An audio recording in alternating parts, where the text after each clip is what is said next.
কুটে নিয়েছি, লাউ রান্না করব বড়ি দিয়ে। এই যে কড়াতে তেল দিয়েছি, এইগুলো বড়িগুলো দিয়ে দিলাম। এই দেখো তেলে তেজপাতা দিয়ে দিয়েছি। এবার এই যে দিয়ে দিব, একটু লাল লাল হলে দিয়ে দিই। লাল লাল হয়ে গেছে, এবার দিয়ে দিলাম লাউ। এর ভিতরে কাঁচা ঝাল ছিঁড়ে দিয়েছি।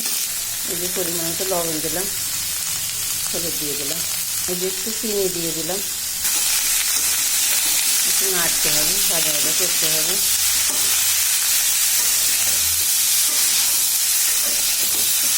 অনেকটা ভাজা হয়ে গেছে, এবার আমি জল ঢেলে দিব। এই দেখো জল দিয়ে দিয়েছি। এবার এই যে ভাজা বড়ি ছিল এগুলো এই যে দিয়ে দিলাম এর ভিতরে।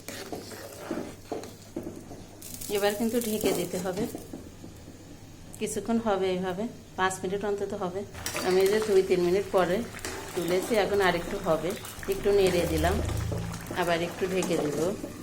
এই দেখো এর ভিতরে, এই বাটির ভিতরে এই যে একটু আটা জল দিয়ে গুলাই রেখেছি, আর একটু এই যে জিরে বাটা দিচ্ছি, এটা দিয়ে একসাথে গুলাই নিয়ে দিব।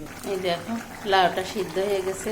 এবার আমি এই যে এই বাটনাটা গুলাই রেখেছিলাম, এটা ঢেলে দিলাম। আর একটু হবে কিছুক্ষণ। দেখো বন্ধুরা কত সুন্দর হয়েছে, মোলাম হয়ে গিয়েছে। এগুলো ভুলে বড়িগুলো ফুলে ফুলে উঠেছে, এবার নামাবো। এই যে দেখো বন্ধুরা কতটা সুন্দর লাগছে। গরমকালে এইভাবে লাউ দিয়ে রান্না করে খেয়েও পেট ঠান্ডা থাকবে, শরীরও ভালো থাকবে। রাখি তাহলে বন্ধুরা।